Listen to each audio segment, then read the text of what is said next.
Good morning बच्चों। आज अपन lesson number 1 का वीडियो नंबर 9 देखेंगे। और कल का जो टॉपिक था उसमें जो हमने पढ़ा था, इससे पहले लैंगिक जनन की घटनाएं पढ़ी थी। लैंगिक जनन की घटनाओं में हम पहला टॉपिक था निषेचन पूर्व अवस्था, वो पढ़ रहे थे। निषेचन पूर्व अवस्था में क्या होता है कि निषेचन के पहले युग्मक बनते हैं और क्या होता है युग्मकों का स्थानांतरण। और कल जो टॉपिक दिया था उसमें मैंने आपको बताया था एक तो समथैलिक, विषमथैलिक और एक लिंगाशयी और उभयलिंगाशयी। एक लिंगाशयी और उभयलिंगाशयी। यहाँ पर 2014 में भी एक क्वेश्चन आया हुआ है कि एक लिंगाशयी व उभयलिंगाशयी पादप क्या है। पादप क्या है और उदाहरण दीजिए। और ये क्वेश्चन आया था सप्लीमेंट्री एग्जाम 2014 में, राजस्थान बोर्ड में आया था 2014 में। तो राजस्थान बोर्ड सप्लीमेंट्री एग्जाम में 2014 में एक क्वेश्चन पूछा गया था कि एक लिंगाशयी व उभयलिंगाशयी पादप क्या है। तो कल बताया भी था मैंने, उभयलिंगाशयी और एक लिंगाशयी। एक लिंग को आश्रय देने वाला,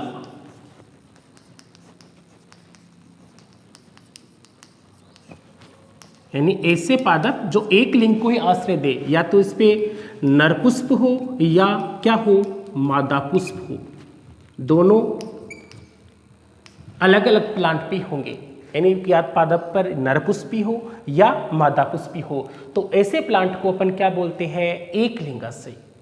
जैसे अपन बात करेंगे पपीता है, खजूर है, इन पे जो पुष्प लगते हैं वो कौन से लगते हैं, या तो नर पुष्प लगते हैं या कौन से लगते हैं मादा पुष्प लगते हैं। और उभयलिंगाशयी का अर्थ ये होता है कि उभय यानी दो, तो दो लिंग को आश्रय देने वाला,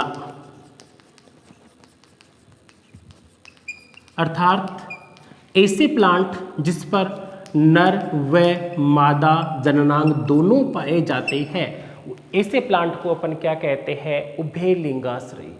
जैसे अपन यहां बात करेंगे कुकुरबिट्टा। कुकुरबिट्टा का कुल कौन सा हो गया है खीरा कुल। इस प्लांट है या इस जिस प्रकार से इसके ऊपर जो पुष्प लगेंगे, कुकुरबिट्टा कुल में जो पुष्प लगेंगे उस पर नर पुष्प भी लगते हैं और कौन से लगते हैं मादा पुष्प भी लगते हैं।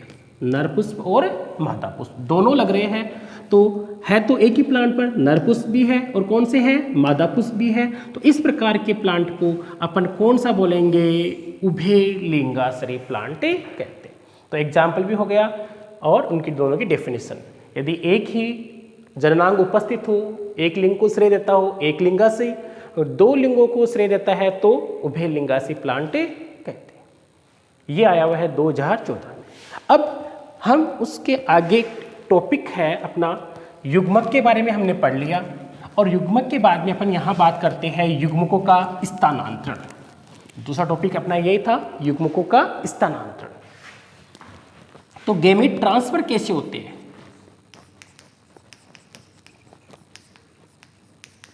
स्थानांतरण। अब जो प्लांट निम्न वर्ग के हैं, जैसे बात करेंगे अपन थेलोफाइटा, ब्रायोफाइटा और कुछ टेरिडोफाइटा भी। तो ये कौन से प्लांट, ये जो निम्न वर्ग के जो प्लांट होते हैं उनमें युग्मकों का स्थानांतरण, जो गैमेट है वो एक स्थान से दूसरे स्थान पर किसके माध्यम से जाते हैं, जल के माध्यम से। किसके माध्यम से जाते हैं, जल के माध्यम से। तो इनमें जलीय प्लांट हैं उनमें युग्मक का स्थानांतरण किसके द्वारा होता है, जल के द्वारा, और इसको जल परागण कहते हैं। क्या कहते हैं, जल परागण। इसी प्रकार बात करेंगे उच्च पादपों में। उच्च पादपों में जैसे मान लो एंजियोस्पर्म है, तो एंजियोस्पर्म के अंदर जो युग्मक का स्थानांतरण होता है वो किसके द्वारा होता है, युग्मकों का स्थानांतरण है वो हवा के माध्यम से हो सकता है। परागण है हवा के माध्यम से एक पुष्प से दूसरे पुष्प पे जा सकते हैं, कीट के द्वारा हो सकते हैं, मधुमक्खियों के द्वारा। अब सबसे अधिक है जो परागण की क्रिया है पुष्पों में, वो किसके द्वारा होती है? मधुमक्खियों के द्वारा ही होती है। उसके द्वारा कीट परागण हो गया, वायु परागण हो गया। उसके अलावा यहाँ देखोगे तो पक्षी परागण भी होता है, गिलहरी के द्वारा भी होता है। ठीक है, तो जो उच्च एंजियोस्पर्म्स है उनके अंदर युग्मक का जो ट्रांसफर है, गेमिट ट्रांसफर है, वो हवा के माध्यम से, कीट के माध्यम से, मधुमक्खियों के माध्यम से, पक्षियों के माध्यम से, गिलहरी के माध्यम से युग्मकों का स्थानांतरण हो सकता है। तो देखा निम्न वर्ग में किसके द्वारा हुआ? जल का परागण। उच्च वर्ग के अंदर इनके द्वारा होता है। अब बात करें यहाँ अपन जो उच्च वर्ग के कशेरुकी है, उच्च वर्ग के जो कशेरुकी हैं उनके अंदर युग्मों का स्थानांतरण है वो मैथुन क्रिया द्वारा होता है। प्राणी मनुष्य है तो मनुष्य के अंदर जो गैमीट है या युग्मक है उसका स्थानांतरण किसके द्वारा होता है? मैथुन क्रिया के द्वारा होता है। तो हम निषेचन पूर्व की हमने दो बातें क्लियर कर ली है। फर्स्ट, युग्मक का निर्माण जिसको बोलते हैं युग्मक जनन। दूसरी क्रिया कौन सी है? युग्मकों का स्थानांतरण। अब सेकंड जो टॉपिक था लैंगिक जनन की घटनाओं में, हम पढ़ेंगे निषेचन के बारे में। और यहाँ एक इम्पोर्टेंट क्वेश्चन बनता है निषेचन के बारे में। तो आप सबसे पहले यहाँ देखिए निषेचन के बारे में। निषेचन, फर्टिलाइजेशन।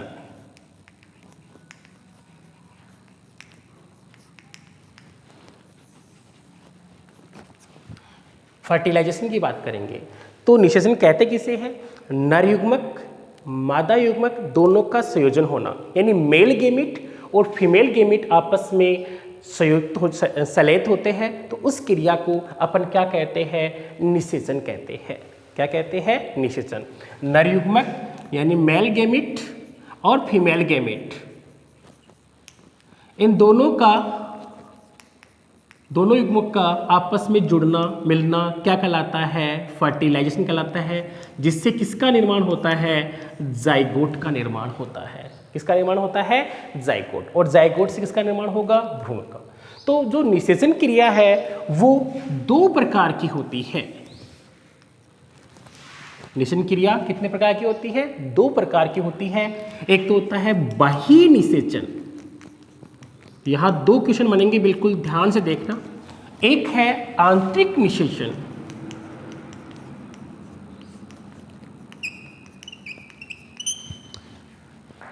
इसको बोलते हैं एक्सटर्नल फर्टिलाइजेशन,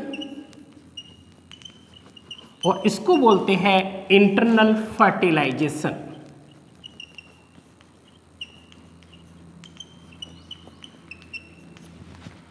तो निषेचन दो प्रकार का होता है, एक्सटर्नल और इंटरनल फर्टिलाइजेशन।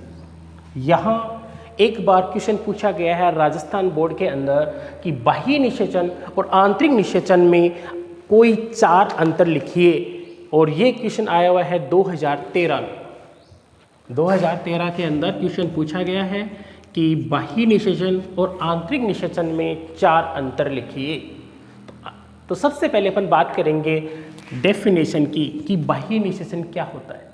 तो बाह्य निषेचन की बात करोगे तो जब नर युग्मक व मादा युग्मक, नर युग्मक व मादा युग्मक का संयोजन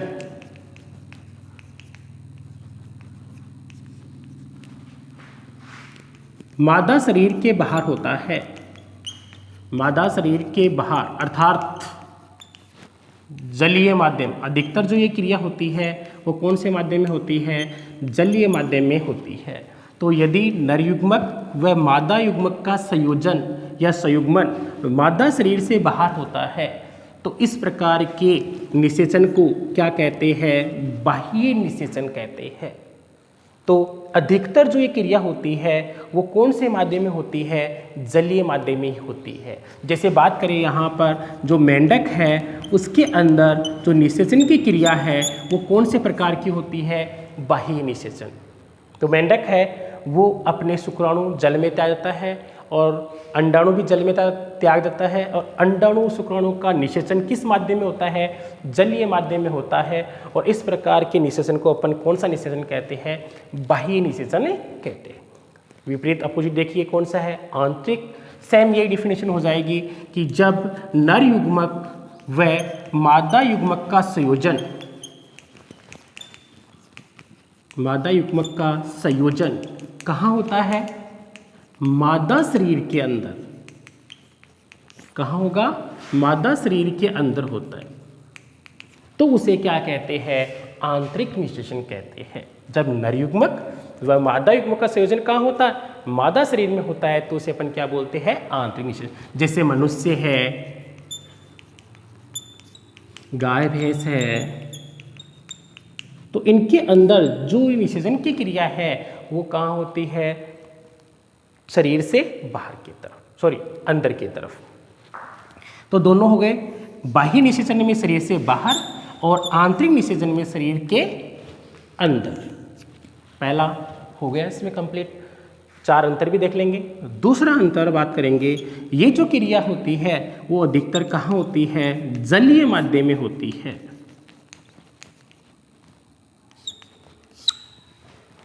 कहाँ होती है? जलीय माध्यम में। जबकि ये जो क्रिया है वो कहाँ हो रही है? मादा शरीर में। दूसरा अंतर हो गया कि ये जो क्रिया है वो कहाँ हो रही है? जलीय माध्यम में, जबकि वो कहाँ होती है? मादा शरीर के अंदर होती है। फिर तीसरा पॉइंट ये है कि जो इसमें युग्मक बनते हैं, यानी अंडाणु है, वो क्या बनते हैं? अधिक संख्या में बनते हैं।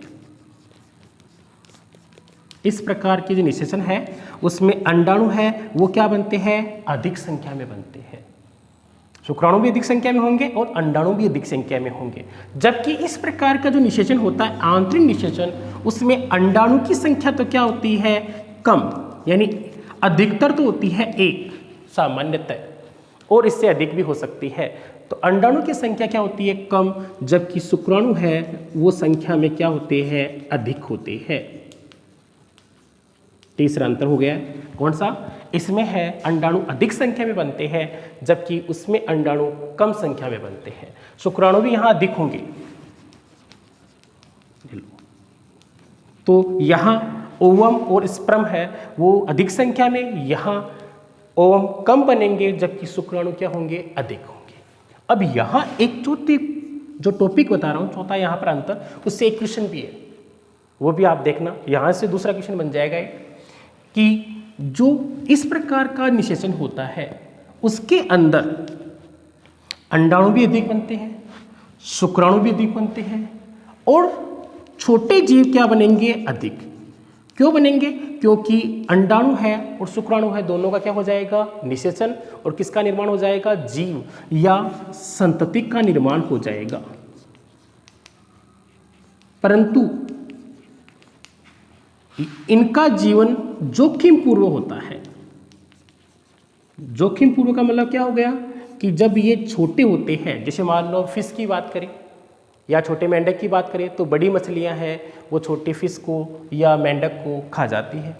तो इसका मतलब इनका जीवन क्या होता है कि संख्या में तो अधिक बनेंगे प्रारंभ में, परंतु जीवन जोखिम पूर्व होने के कारण या दूसरी जाति के द्वारा शिकार होने के कारण ये इनकी संख्या क्या रहती है? कम हो जाती है। दूसरी संख्या के द्वारा नष्ट किए जाने के कारण या भक्षण के द्वारा इनकी संख्या क्या होती है? कम हो जाती है। इस टॉपिक को दोबारा देखना कि इसमें क्या होता है?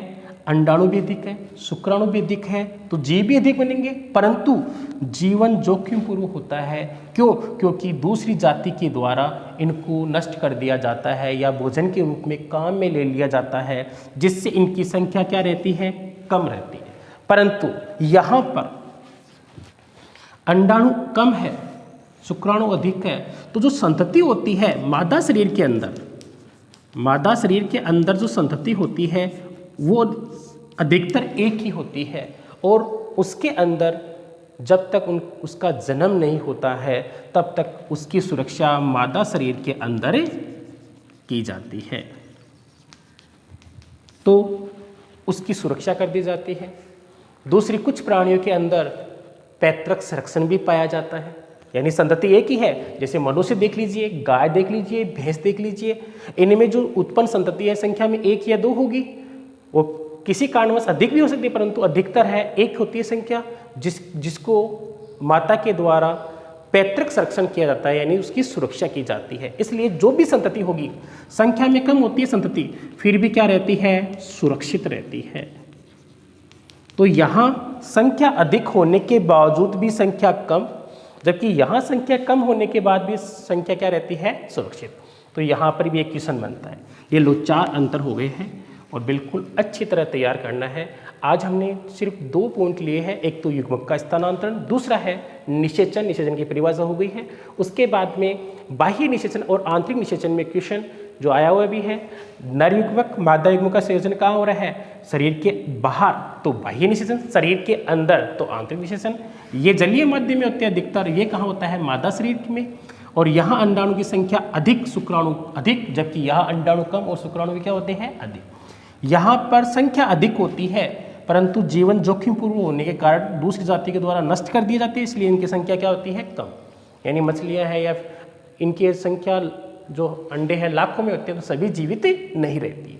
यहाँ 1 होगी फिर, परंतु फिर भी वो माँ के द्वारा या माता के द्वारा उसको संरक्षण दिया जाएगा। ये कंप्लीट हुआ। इसके बाद में अपन देखते हैं, हाँ, आज के टॉपिक से अपना क्वेश्चन है कि जो एक लिंगाश्रयी पादप है, एक लिंगाश्रयी पादप है, उसका एक उदाहरण दीजिए। एक लिंगाश्रयी पादप का उदाहरण दीजिए। सभी को कमेंट करना है, क्योंकि जो भी आपका टेस्ट होगा उसमें कमेंट के नंबर भी जुड़ेंगे, और जो भी आपको भेजा जा रहा है ये वीडियो, उसको आप अच्छी तरह देखें, उसके नोट्स उतारें, फिर कोई दिक्कत हो तो आप पूछ सकते हो। Thank you.